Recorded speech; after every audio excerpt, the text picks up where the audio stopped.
So in this example, it says the cost of running a truck is 42 cents a kilometer in the city, 33 cents per kilometer on the highway. And it tells us in 1 month, the cost of running a truck is 1,200 kilometers. And cost of running a truck for 1,200 kilometers is $457.02. Now we need to establish our variables, and usually that last sentence allows us to establish the variables. So in this case here, it says how many kilometers did he travel in the city and on the highway. So that's going to give us what we don't know. So our variable should be, we're going to let x be the number of kilometers in the city. So I'm going to let x equal the number of kilometers in the city. And we're going to let y equal the number of kilometers on highway. Okay, so we established our variables. We have two of them, so we need to come up with a relationship. The first relationship we're going to use is the total kilometers is 1,200.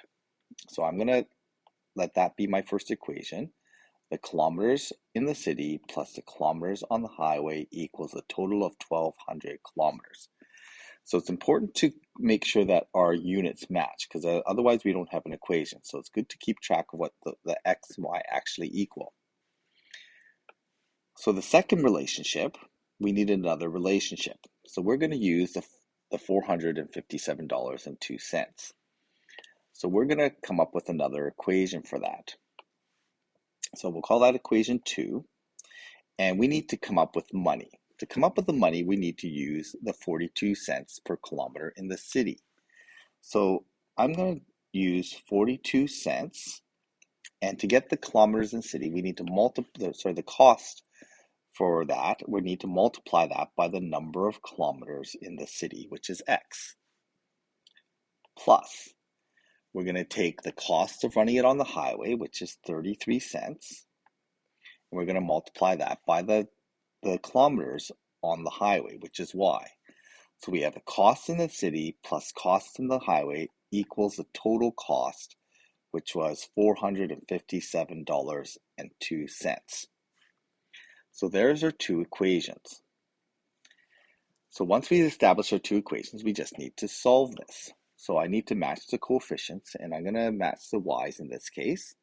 So I'm going to take equation 1, and I'm going to multiply by 0.33. So I get 0.33x plus 0.33y is equal to 1,200 times 0.33, and that's going to give us 396. Okay, then we need to line that up with the second equation. It was 0.42x plus 0.33y, and that's equal to $457.02. We have our coefficients match. We just need to subtract these equations. So I end up with 0.33 minus 0.42. I get negative 0.09. Be careful of those negatives. I subtract here, I get negative 61.02. Dividing both sides by negative 0.09, that's going to give me positive value, and it gives me 678 kilometers. So I've now solved for the kilometers in the city. I need to come up with the kilometers on the highway. Okay, just need to. Okay, so there we go. And I'm going to plug that back into equation 1. So we have 678 kilometers for x plus the kilometers on the highway add up to 1,200 kilometers in total. So solving for y, I get y is equal to 522 kilometers on the highway. So we've solved our system. So again, we want to first of all establish what the variables are. The last sentence usually allows us to do that. You read the question to come up with two different relationships. The relationship that I found was for kilometers and for the total amount of money.